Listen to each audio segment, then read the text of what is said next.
Welcome back to my YouTube channel Excellent Learning Academy में आपका स्वागत है। आज का वीडियो आपके लिए बहुत इंपॉर्टेंट होने वाला है, क्योंकि इस वीडियो में आपको सारे इंपॉर्टेंट क्वेश्चन बताएंगे जो कि सभी महत्वपूर्ण एग्जाम में पूछे जाते हैं और सभी प्रतियोगिताओं परीक्षाओं में पूछे जाते हैं। ओके जी, क्लियर है सभी को? तो सभी लोग इस वीडियो को बिना स्किप के पूरा देखना है। ओके, तभी आपको ये इस वीडियो के सारे क्वेश्चन आपको समझ में आएंगे। ओके, और एक बात और, सभी लोग नोट और अपनी नोटबुक और पेन पेंसिल लेके बैठेंगे ताकि सारे क्वेश्चन को आप नोट डाउन कर सकें, क्योंकि सारे क्वेश्चन आपके लिए बहुत ही इंपॉर्टेंट है। तो चलिए स्टार्ट करते हैं। पहला क्वेश्चन है कि जीव विज्ञान के पिता कौन है? तो जीव विज्ञान के पिता अरस्तु हैं। अगला क्वेश्चन है कि वनस्पति विज्ञान के पिता कौन है? वनस्पति विज्ञान के पिता थियोफ्रेस्टस हैं। ओके जी। अगला क्वेश्चन है कि बायोलॉजी शब्द का प्रयोग प्रथम बार किसने किया था? बायोलॉजी शब्द का प्रयोग लैमार्क और ट्रेविरेंस ने किया था। अगला क्वेश्चन है कि शरीर में खून की कमी से क्या होता है? कर्मचारी रोग हो जाता है। अगला क्वेश्चन है कि बीसीजी की टिप्पणी किस रोग से मुक्त दिलाती है? क्षय रोग से। अगला क्वेश्चन है श्वसन का मस्तिष्क किस लिए भाग में प्रयोग किया जाता है? श्वसन मस्तिष्क के लिए मेडुला ओब्लोंगेटा में प्रयोग किया जाता है। अगला क्वेश्चन है कि हार्मोन लड़ो उड़ो हार्मोन नेता कौन है? एड्रेनलिन। ओके। पेनिसिलिन की खोज क्या है? पेनिसिलिन की खोज है अलेक्जेंडर फ्लेमिंग। ठीक है जी, क्लियर है सभी को? अगला क्वेश्चन देखिए, प्रमाणित में जल का परिवहन माध्यम से क्या होता है?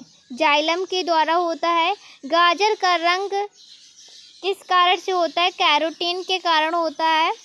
अगला क्वेश्चन है कि वनस्पति शब्द की उत्पत्ति किस भाषा से हुई है? तो वनस्पति शब्द की उत्पत्ति ग्रीक भाषा से हुई है। अगला क्वेश्चन है कि फाइकोलॉजी में कौन सा अध्ययन किया जाता है? तो फाइकोलॉजी में शोला का अध्ययन किया जाता है। सॉरी, शोला नहीं हो गया, यहाँ पे रॉन्ग हो गया है। आप यहाँ पे शैवाल लिख लीजिए, यानी शैवालों का अध्ययन किया जाता है। ठीक है जी, क्लियर है सभी को? अगला क्वेश्चन है कि फलों का अध्ययन क्या कहलाता है? तो पोमोलॉजी कहलाता है। अगला क्वेश्चन है मोटरसाइकिल में डायना का मोटरसाइकिल बनाया गया था। कब बनाया गया था? बहुत ही बार प्रयास करने पर बनाया गया था। मनुष्य में दिव्यकृत क्रोमोजीवों की संख्या कितनी होती है? 23 होती है। फिर अगला क्वेश्चन है कि एक सामान्य मनुष्य के शरीर में विषाणु में वैज्ञानिक की संख्या कितनी होती है? तो कितनी होती है? 46। कितनी होती है? 46 होती है। अगला क्वेश्चन है कि मनुष्य में नर का मिश्रण होता है। तो मनुष्य और नर का मिश्रण होता है XY। ओके जी। अगला क्वेश्चन है कि नवजात शिशु के लिंग का निवास किस राजवंशीय युग्मक द्वारा किया जाता है? पिता के द्वारा। रेस्तारान में होता है, क्या होता है? DNA और प्रोटीन होता है। अगला क्वेश्चन है कि इंसान ने क्रोमो से मिलने वाले बच्चों को जन्म किससे होता है? तो पुरुष का Y और स्त्री का X। ओके जी। अगला क्वेश्चन है कि कारीगर रक्त किस में बहता है? तो कारीगर रक्त शिराओं में बहता है। सभी स्टूडेंट को क्लियर हो रहा है और सभी स्टूडेंट नोट डाउन करते जाइए। अगला क्वेश्चन है कि मनुष्य में शरीर में सबसे बड़ी ग्रंथि कौन सी होती है? तो मनुष्य के शरीर में सबसे बड़ी ग्रंथि होती है यकृत। मनुष्य में महिला जनन अंग से किस हार्मोन का स्राव होता है? तो किस हार्मोन का स्राव होता है? रिलैक्सिन का। अगला क्वेश्चन है कि प्रकाश आवेश के दौरान ऑक्सीजन किससे उत्पन्न होता है? तो जल से उत्पन्न होता है। क्लोरोफिल नामक पदार्थ रासायनिक पदार्थ से उत्पन्न होता है। इसके द्वारा अखिलाड़ी की नाव में। मनुष्य में ऐच्छिक गति का नियंत्रण द्वारा किया जाता है। किसके नियंत्रण? सेरिब्रम के द्वारा। सेरिब्रम होता है। अगला क्वेश्चन देखिए। अगला क्वेश्चन है कि लाइसेंस में प्रकाश विक्रय की क्रिया कब होती है। तो लाइसेंस में प्रकाश विक्रय की क्रिया सूर्य के प्रकाश से होती है। ठीक है जी। अगला क्वेश्चन देखिए, अगला क्वेश्चन है कि उपचार अपना भोजन कैसे प्राप्त करता है। प्रकाशोत्सव के द्वारा। अगला क्वेश्चन है कि अमीबा में भोजन का अंतर्ग्रहण पूर्वजों से होता है। कूटपादों के द्वारा होता है। गाजर क्या है? जड़त्व कहते हैं।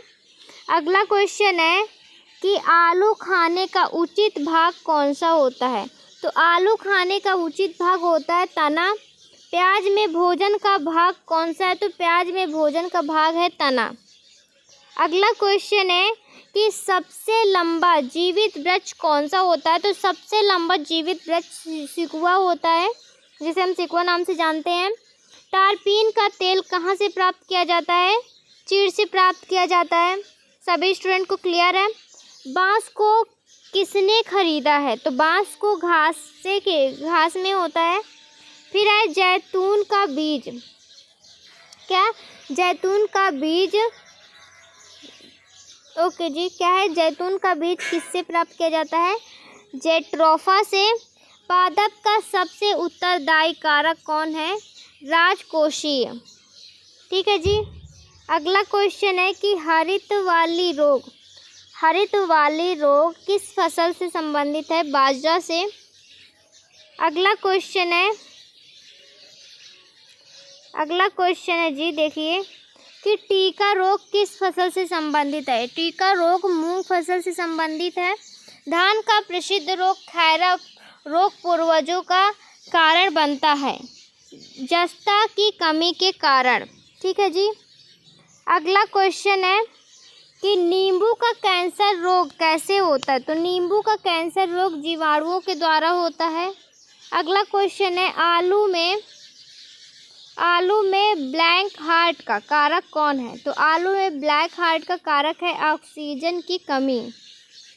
अगला क्वेश्चन देखिए, अगला क्वेश्चन है कि कर्नाल वेंटिक नामक बीमारी किससे संबंधित है। तो कर्नाल वेंटिक नामक बीमारी बोर्ड से संबंधित है। वंशगति के अध्ययन से संबंधित जीव विज्ञान की शाखा को क्या कहते हैं। आनुवांशिकी कहा जाता है। क्या कहा जाता है? आनुवांशिकी। वैज्ञानिक कौन है। तो वैज्ञानिकों के जो वैज्ञानिक है वो है गेगर मेंडल। ये भी क्वेश्चन आपके लिए बहुत इंपॉर्टेंट है, याद होना चाहिए आपको। जीन शब्द का पहला प्रयोग कब हुआ था। तो जीन शब्द का पहला प्रयोग जोहानसन ने किया था। जोहानसन ने। ठीक है जी।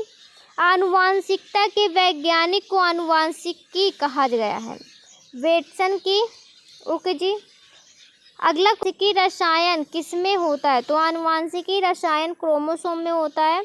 मनुष्य के शरीर में कुल कितनी हड्डियां होती हैं। तो मनुष्य के शरीर में 206 हड्डियां होती हैं। अगला क्वेश्चन है कि मानव शरीर की सबसे छोटी हड्डी कौन सी है। तो मानव शरीर की सबसे छोटी हड्डी एस्टिपीज होती है। ठीक है जी। इस क्वेश्चन का हम पूछेंगे आपसे क्वेश्चन जो आपके लिए है। इस क्वेश्चन का ये क्वेश्चन आपसे पूछना है हमें कि भाई स्टेपीज तो है, सबसे छोटी हड्डी आपने बता दी, बट सबसे छोटी हड्डी स्टेपीज कहाँ पर पाई जाती है। ये क्वेश्चन आपके लिए है। इस क्वेश्चन का जवाब आपको देना है हमारे कमेंट बॉक्स पर। ठीक है जी। हम देखना चाहेंगे कौन से स्टूडेंट एक्टिव है, कौन से स्टूडेंट इस क्वेश्चन का जवाब दे पाते हैं और सारे वीडियो को बिना स्किप किए देख रहे हैं या बिना स्किप किए नहीं देख रहे हैं, वो तुरंत ही पता चल जाएगा। तो जो भी स्टूडेंट है इस वीडियो का इस क्वेश्चन का रिप्लाई देगा तो उसको और भी जो भी पीडीएफ होंगे सारे इंपॉर्टेंट पीडीएफ दिए जाएंगे। ठीक है जी। अगला क्वेश्चन है कि मानव शरीर की सबसे लंबी हड्डी कौन सी है। तो मानव शरीर की सबसे लंबी हड्डी क्या होती है। फीमर होती है। अब पूछ रहा है आपसे ये क्वेश्चन कि मानव शरीर के किस अंग की हड्डी सबसे लंबी होती है। घुमा फिरा के आपसे क्वेश्चन पूछ रहा है। तो जांघ में जो हड्डी होती है यानी फीमर ही, तो वही हड्डी होती है सबसे लंबी। तो ऐसे ही क्वेश्चन पूछता है आपको किसी भी एग्ज़ाम, कोई भी एग्ज़ाम देते हैं तो ऐसे क्वेश्चन आपसे पूछा जाता है। वही क्वेश्चन आपको घुमा के पूछ लेता है और आपको नहीं आता है, तो आपको क्लियर ध्यान देना है, तभी आपको कोई भी एग्ज़ाम आप दे पाएंगे। अगला क्वेश्चन है, लार में कौन सा एंजाइम पाया जाता है? लार में टाइलिन नामक एंजाइम पाया जाता है। अगला क्वेश्चन है जी, भोजन में पेट में भोजन पचाने के लिए किसकी आवश्यकता होती है? तो पेट में भोजन पचाने के लिए एंजाइम्स की आवश्यकता होती है। फिर अगला क्वेश्चन है, लार जनजाति पाचन में सहायक होता है? तो लार जनजाति पाचन में सहायक होता है क्षार। ओके, क्लियर है यहाँ तक? चलिए अगला क्वेश्चन देखते हैं। अगला क्वेश्चन है जी, अगला क्वेश्चन ये है कि सोशल समय रक्तदाब में क्या बदलाव होता है? तो सोशल समय रक्तदाब में घटता है जी। अधिक प्रेशर मापन यंत्र क्या है? तो स्फेगोनोमैनोमीटर होता है। अगला क्वेश्चन है कि स्वस्थ मनुष्य में प्रति मिनट हृदय गति कितनी बार होती है? तो स्वस्थ मनुष्य के प्रति मिनट 72 बार होती है। यानी क्वेश्चन आपसे पूछ रहा है कि आपका जो हृदय होता है वो 1 मिनट में कितनी बार धड़कता है? तो 72 बार धड़कता है। या 1 मिनट के लिए पूछा गया है तो 72 बार आप लिखेंगे, और पूछा जाए कि 24 घंटे में तो उसका आप अलग लिखेंगे। अगला क्वेश्चन है कि मनुष्य के हृदय में कितने कोष होते हैं? तो मनुष्य के हृदय में 4 कोष होते हैं। अब 4 क्वेश्चन आपको पता होना चाहिए कौन कौन से होते हैं। आपने पढ़ा ही होगा 4 कोष होते हैं, यानी कि दायां आलिन, बायां आलिन, दाएं निलय, बाएं निलय। ठीक है जी। अगला क्वेश्चन देखेंगे हम। ये सारे क्वेश्चन आपको पता होने चाहिए। बेसिक है, बेसिक आपका मजबूत होगा तभी आपको एग्ज़ाम देंगे।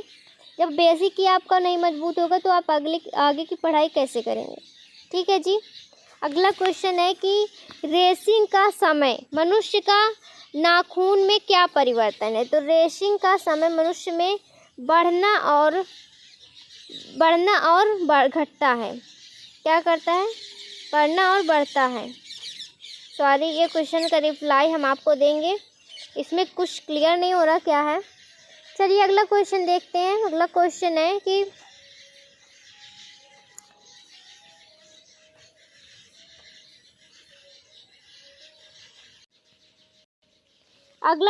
कि मानव शरीर में रुधिर बैंक का काम कौन करता है? तो रुधिर बैंक का काम फ्लिया करता है, यानी फ्लिया में ही रक्त पूरा रहता है। फिर है, रक्त में लाल रंग का अवशेष क्यों होता है? तो लाल में रक्त रंग यानी लाल रक्त होता है किस लिए? क्योंकि हीमोग्लोबिन होता है। हीमोग्लोबिन के कारण ही ब्लड आपका रेड होता है। ठीक है जी। सभी स्टूडेंट के मन में ये डाउट होंगे और ज़्यादातर स्टूडेंट को पता भी होगा, क्योंकि ये बेसिक है, बेसिक सबको आना ही चाहिए। और जिनको नहीं पता तो वो ध्यान से पढ़ लें, नोट डाउन कर लें। अगला क्वेश्चन देखिए। अगला क्वेश्चन है कि हीमोग्लोबिन कौन सा महत्वपूर्ण घटक है? तो हीमोग्लोबिन आरबीसी का महत्वपूर्ण घटक है। अगला क्वेश्चन है कि लाल रक्त कणिकाएं किस नाम से जानी जाती हैं? तो लाल रक्त कणिकाएं एरिथ्रोसाइट्स के नाम से जानी जाती हैं। अगला क्वेश्चन है जी कि मनुष्य का लाल रक्त कण वैज्ञानिक मूल्य क्या होता है? तो 120 दिन का होता है। अगला क्वेश्चन है कि मानव शरीर में लाल रक्त कण का निर्माण कहाँ होता है? तो मानव शरीर में लाल रक्त कण का निर्माण अस्थि मज्जा में होता है। कहाँ होता है? अस्थि मज्जा में होता है। अगला क्वेश्चन है, सफ़ेद रक्त कण का मुख्य कार्य क्या होता है? तो सफ़ेद रक्त कण का मुख्य काम होता है रोग उपचार क्षमता को धारण करना। फिर है, रक्त ग्रुप की खोज क्या थी? तो रक्त ग्रुप की खोज लैंडस्टीनर ने की थी। मानव मस्तिष्क में बुद्धिता का केंद्र क्या होता है? तो मानव मस्तिष्क में बुद्धिता का केंद्र होता है सेरेब्रम। अगला क्वेश्चन है कि मनुष्य में मस्तिष्क का सबसे बड़ा भाग कौन सा है? प्राप्त मस्तिष्क, जो सबसे बड़ा भाग होता है। अगला क्वेश्चन है कि मानव शरीर की सबसे बड़ी कोशिका कौन सी है? तो मानव शरीर की सबसे बड़ी कोशिका तंत्रिका कोशिका होती है। अगला क्वेश्चन है कि मूत्र का पीला रंग किस कारण से होता है? तो इसमें क्या होता है? यूरोक्रोम होता है, जिसके द्वारा यानी जिसके कारण की वजह से ये पीला रंग होता है। अगला क्वेश्चन है कि मानव शरीर की किस ग्रंथि को मास्टर ग्रंथि कहा जाता है? तो वार्षोत्सव को मास्टर ग्रंथि कहा जाता है। अगला क्वेश्चन है जी कि मनुष्य के शरीर में सबसे छोटी ग्रंथि कौन सी होती है। तो मनुष्य के शरीर में सबसे छोटी ग्रंथि पीनियल ग्रंथि होती है। फिर है भोजन में प्रोटीन की कमी से कौन सा रोग होता है। तो भोजन में प्रोटीन की कमी से क्वाशियोकर रोग हो जाता है। फिर अगला क्वेश्चन है कि कुत्ते के काटने से कौन सा रोग होता है। तो रेबीज नामक रोग हो जाता है। सेब में कौन सा तत्व अधिक पाया जाता है। सेब में लोहा तत्व अधिक पाया जाता है। अगला क्वेश्चन है कि ऊर्जा उत्पादन के लिए सेल्स का उपयोग किसका किया जाता है। ग्लूकोज का किया जाता है। अगला क्वेश्चन है कि पेप्सिन नामक एंजाइम शरीर की किस क्रिया में सहायता करता है। तो पेप्सिन नामक एंजाइम पाचन में सहायता करता है। अगला क्वेश्चन है कि मानव शरीर का अंग रक्त शुद्धिकरण के लिए कौन सा उत्तरदायी है। तो वृक्क इसके लिए उत्तरदायी होता है। अगला क्वेश्चन है हमारा कि शरीर के अंगों से हृदय तक श्रमिक रक्त ले जाने वाली वाहिनियाँ क्या कहलाती हैं। शिराएँ कहलाती हैं। क्या कहलाती हैं जी। शिराएँ कहलाती हैं। अगला क्वेश्चन हम देखेंगे। अगला क्वेश्चन है कि हृदय में शरीर के संचालन तक शुद्ध रक्त ले जाने वाली वाहिनियाँ क्या कहती हैं। क्या कहलाते हैं देखिए आई है। तो वृक्क इसके लिए उत्तरदायी होता है। अगला क्वेश्चन है हमारा कि शरीर के अंगों से हृदय तक श्रमिक रक्त ले जाने वाली वाहिनियाँ क्या कहलाती हैं। शिराएँ कहलाती हैं। क्या कहलाती हैं जी। शिराएँ कहलाती हैं। अगला क्वेश्चन हम देखेंगे। अगला क्वेश्चन है कि हृदय में शरीर के संचालन तक शुद्ध रक्त ले जाने वाली वाहिनियाँ क्या कहती हैं। क्या कहलाते हैं देखिए इन्हें कहा जाता है धमनियाँ। क्या कहा जाता है। धमनियाँ कहा जाता है। अगला क्वेश्चन देखिए। अगला क्वेश्चन है कि अगला क्वेश्चन ये है कि एक सामान्य युवा मनुष्य में नक्षत्र कितना होता है। तो एक सामान्य युवा मनुष्य में नक्षत्र 80 से 120 मिमी पारा होता है। मनुष्य के मस्तिष्क के सबसे बाहरी छिलके को क्या कहा जाता है। ड्यूरामीटर कहा जाता है। ठीक है जी। अगला क्वेश्चन देखिए। अगला क्वेश्चन है कि मानव शरीर में रक्तचाप किससे नियंत्रित है। अधिवृक्क ग्रंथि के द्वारा। जापानी ग्रंथि का स्थान कहाँ है। शीशे में। अगला क्वेश्चन है जी। अगला क्वेश्चन है कि मनुष्य के शरीर की सबसे शक्तिशाली मांसपेशी कौन सी है। तो जबड़ा को कहा जाता है। यही सबसे मजबूत होती है। फिर है उत्सवदान में आँख का हिस्सा कौन सा होता है। तो उत्सवदान में आँख का हिस्सा कॉर्निया को कहा जाता है। अगला क्वेश्चन है आँख के किस भाग पर वस्तु का आइडिया होता है। यहाँ पे क्या होगा। रेटिना किस में होता है। रेटिना में। सभी स्टूडेंट नोट डाउन कर लें इसको। अगला क्वेश्चन है कि जी मानव शरीर का सामान्य तापमान कितना होता है। तो मानव शरीर का सामान्य तापमान 96.9 डिग्री सेल्सियस या 98.6 डिग्री फ़ारेनहाइट होता है। ठीक है जी। अगला क्वेश्चन है कि मानव का मस्तिष्क लगभग कितना ग्राम का होता है। तो मानव का मस्तिष्क लगभग 1350 ग्राम का होता है। ठीक है जी। अगला क्वेश्चन है कि शरीर में हीमोग्लोबिन का कार्य क्या है। तो शरीर में हीमोग्लोबिन का कार्य क्या होता है। ऑक्सीजन का परिवहन करना। यानी ब्लड क्या करता है। हीमोग्लोबिन क्या करता है। ऑक्सीजन को पहुंचाता है सभी जगह पे।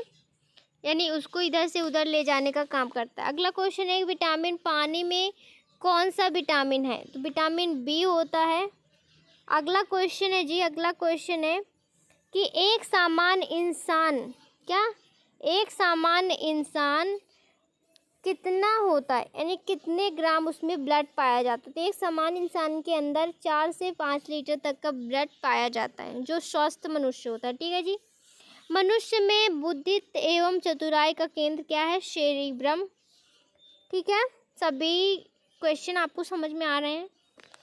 आप कमेंट करते जाइए तभी तो समझ में आएगा कि आपको भी समझ में आ रहा है कि नहीं। कि खाली आप देख रहे हैं। ठीक है जी।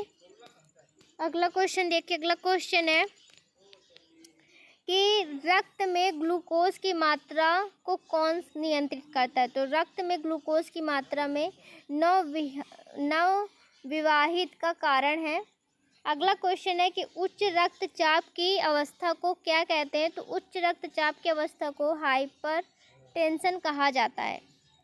अगला क्वेश्चन है जी, अगला क्वेश्चन है कि खसरा रोग का क्या कारण है। तो खसरा रोग का क्या कारण है, यहाँ पे रॉन्ग हो गया, आप इसको क्या कर लीजिए, विषाणु। क्या होता है इसका कारण, विषाणु होता है। ठीक है जी। अगला क्वेश्चन है कि ब्लड कैंसर आमतौर पर किस नाम से जाना जाता है। तो ब्लड कैंसर आमतौर पर ल्यूकेमिया के नाम से जाना जाता है। ठीक है।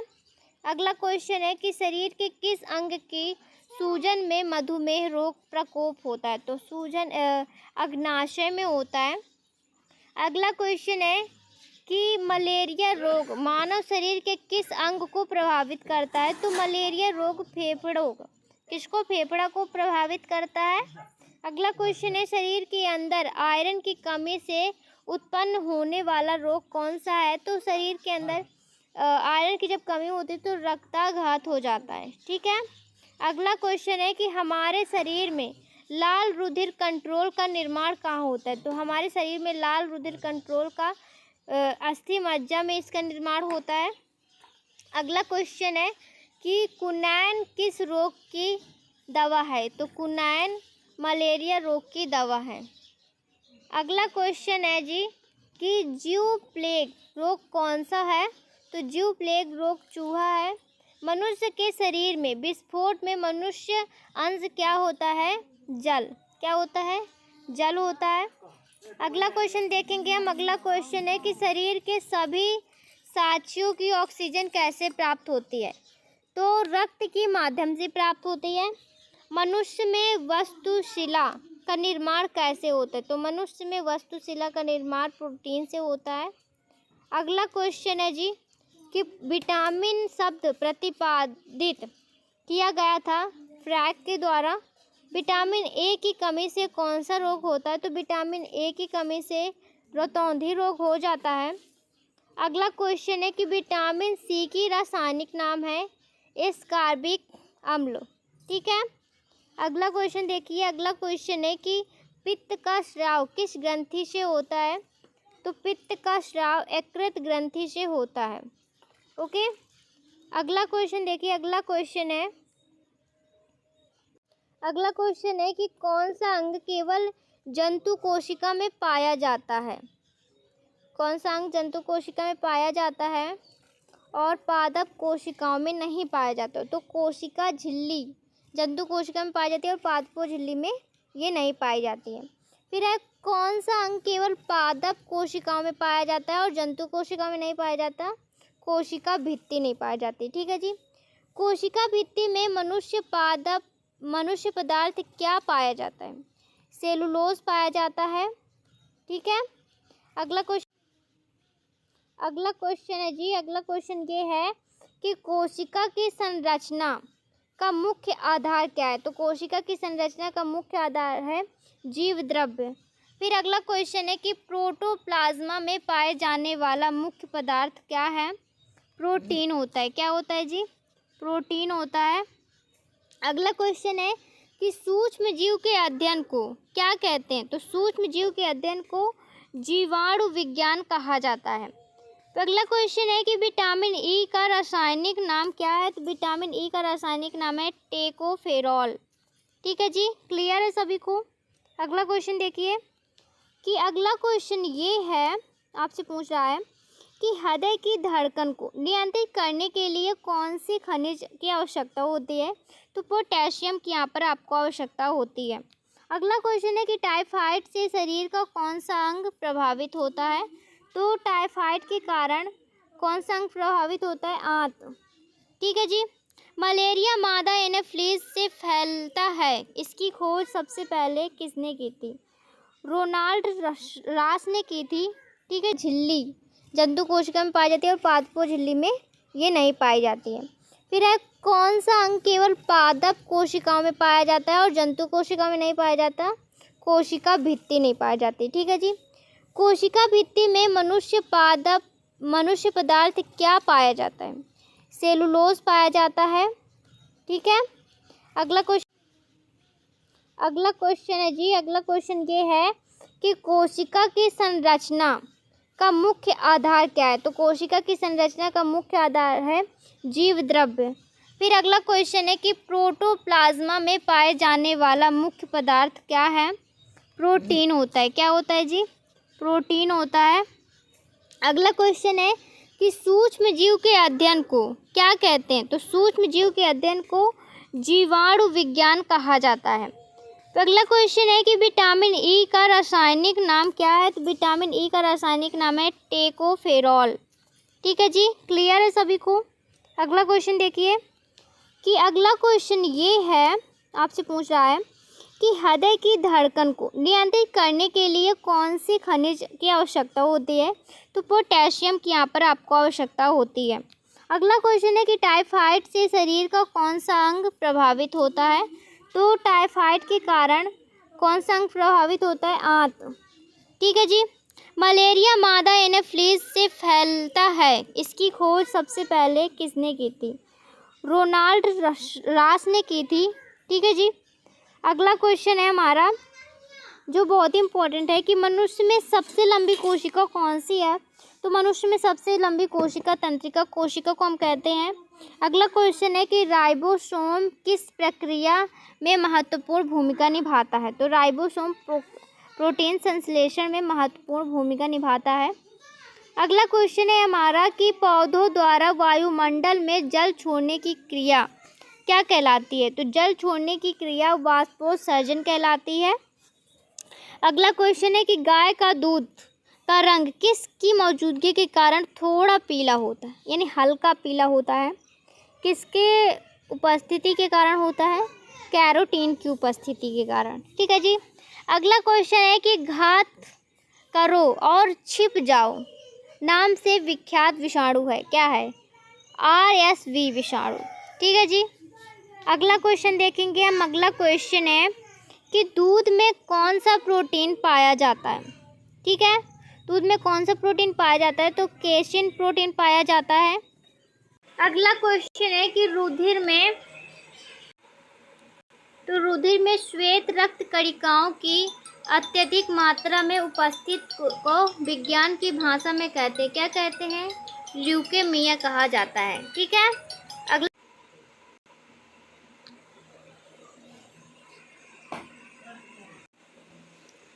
ल्यूकेमिया होता है। ठीक है। अगला क्वेश्चन देखिए कि स्कर्वी रोग किसकी कमी से होता है? तो स्कर्वी रोग विटामिन सी की कमी से हो जाता है। ठीक है। अगला क्वेश्चन देखेंगे। अगला क्वेश्चन है कि कैल्शियम और फास्फोरस शरीर के किस अंग के लिए लाभकारी है? अगला क्वेश्चन है कैल्शियम और फास्फोरस शरीर के किस अंग के लिए लाभकारी होते हैं? तो कैल्शियम और फास्फोरस हड्डियों के लिए बहुत ही लाभदायक होते हैं। अगला क्वेश्चन है स्टूडेंट, अगला क्वेश्चन है कि पौधे हरे क्यों दिखाई देते? तो पौधे हरे इसलिए दिखाई देते हैं क्लोरोफिल के कारण। ठीक है। अगला क्वेश्चन देखिए। अगला क्वेश्चन है कि बच्चों का प्रोटीन यानी बच्चों का विटामिन बच्चों को रिकेट्स रोग से बचाता है। क्यों बचाता है? विटामिन डी के कारण। ठीक है। अगला क्वेश्चन है कि हमारे शरीर में प्रोटीन का पाचन किस अंग में होता है? तो हमारे शरीर में प्रोटीन का पाचन बड़ी आंतों द्वारा होता है। अगला क्वेश्चन है कि अमीबा किस किस्म का जीव है? तो अमीबा एक कोशिका वाला जीव है। पौधों का जनन भाग कौन सा है? तो पौधों का जनन भाग पुष्प होता है। अगला क्वेश्चन है जी, अगला क्वेश्चन है कि कौन से रक्त समूह का व्यक्ति सभी को रक्तदान कर सकता है? ओ रक्त वर्ग वाला व्यक्ति। ठीक है जी, यानी ओ रक्त वाला वर्ग वाला व्यक्ति सभी को ब्लड दे सकता है पर उनका ब्लड ले नहीं सकता, इसीलिए वो सर्वदाता कहलाता है। अगला क्वेश्चन है कि कौन से रक्त समूह का व्यक्ति सभी से रक्त ले सकता है? तो कौन ले सकता है? AB वाला व्यक्ति। कौन ले सकता है? AB वाला। अगला क्वेश्चन है फलों और सब्जियों में कौन सा विटामिन नहीं होता। तो फलों और सब्जियों में विटामिन डी नहीं पाया जाता है। अगला क्वेश्चन है जी, अगला क्वेश्चन है कि कोशिका का शक्ति गृह पावर हाउस किसे कहा जाता है। तो पावर हाउस माइटोकॉन्ड्रिया के कहा जाता है, इसे पावर हाउस कहा जाता है। ठीक है जी। अगला क्वेश्चन है कि सबसे बड़ा अंडा किसका होता है। तो सबसे बड़ा अंडा शुतुरमुर्ग का पाया जाता है। अगला क्वेश्चन है जी कि मनुष्य में कितने गुणसूत्र होते हैं। तो मनुष्य में 46 गुणसूत्र होते हैं। अगला क्वेश्चन है कि समानता किसके गुणसूत्र से बच्चे का लिंग निर्धारित होता है। पिता की, यानी कि लोग अक्सर लेडीज़ को ये कहते हैं कि भाई उनकी वजह से नहीं बच्चा हुआ, यानी लड़का लड़की, तो उसका कोई दोष नहीं होता औरतों का। ये सिर्फ मतलब कि पुरुष को ही निर्धारित होता है कि आप क्या मतलब होगा, उसके गुणसूत्र पर निर्भर होता है। ठीक है जी। अगला क्वेश्चन है कि सर्वप्रथम जीव की उत्पत्ति कहाँ पर हुई थी। तो सर्वप्रथम जीव की उत्पत्ति जल में हुई थी। कोई भी आपसे क्वेश्चन पूछ सकता है कि सबसे पहले जीव की उत्पत्ति कहाँ हुई थी, तो आप क्या बताएंगे, जल बताएंगे। ठीक है जी। अगला क्वेश्चन है कि पुष्पों का अध्ययन क्या कहलाता है। तो पुष्पों को अध्ययन एंथोलॉजी कहलाता है। ठीक है जी। अगला क्वेश्चन देखिए, अगला क्वेश्चन है कि फलों का अध्ययन क्या कहलाता है। तो फलों का अध्ययन पोमोलॉजी कहलाएगा। फिर है जिन पौधों पर बीज बनते हैं किंतु पुष्प नहीं बनते हैं, वो क्या कहलाते हैं। तो जिन पौधों पर बीज बनते परंतु पुष्प नहीं बनते, तो वो कहलाते हैं अनावृत बीजी। ओके। अगला क्वेश्चन है चेचक के लिए टीके का विकास किया जाता है एडवर्ड जेनर के द्वारा। अगला क्वेश्चन है कि रेशम पालन कहलाता है सेरिकल्चर, यानी कि सेरिकल्चर कहलाता है। अगला क्वेश्चन है मानव शरीर की किस ग्रंथि को मास्टर ग्रंथि कहा जाता है। तो पीयूष ग्रंथि को मास्टर ग्रंथि कहा जाता है। ठीक है। अगला क्वेश्चन है कि बच्चों में कैलोरी कुपोषण से बनता है, कौन सा रोग बनता है। तो मोरास मास बनता है। ठीक है जी, मेरासा मास। आप इन सारे क्वेश्चन को अच्छे से तैयार कर लीजिए। 100% गारंटी के साथ बोले सारे क्वेश्चन सभी एग्ज़ाम में पूछे जाते हैं और ये सारे क्वेश्चन आपके लिए वेरी मोस्ट इम्पॉर्टेंट है और बहुत ही ज़्यादा पूछे जाते हैं। ठीक है, तो आप सारे क्वेश्चन को अच्छे से तैयार कर लीजिए। ठीक है, अगला वीडियो किस पर चाहिए, अगर किसी को इसका PDF चाहिए तो आप हमें कमेंट कर सकते हैं, उस पर हम आपको PDF अप्लाई कर देंगे। ठीक है, तो अगला वीडियो आपको किस पे चाहिए कमेंट करिएगा, और वीडियो अच्छी लगी है तो आप लाइक कर दीजिए, आपके लिए हेल्पफुल है तो वीडियो को शेयर ज़रूर किया करें अपने दोस्तों को। और हमारे चैनल में अगर आप नए हैं, पहली बार वीडियो देख रहे हैं, तो सब्सक्राइब कर लीजिए और हमारी यूट्यूब फैमिली के साथ जुड़ जाइए। ठीक है, थैंक यू सो मच।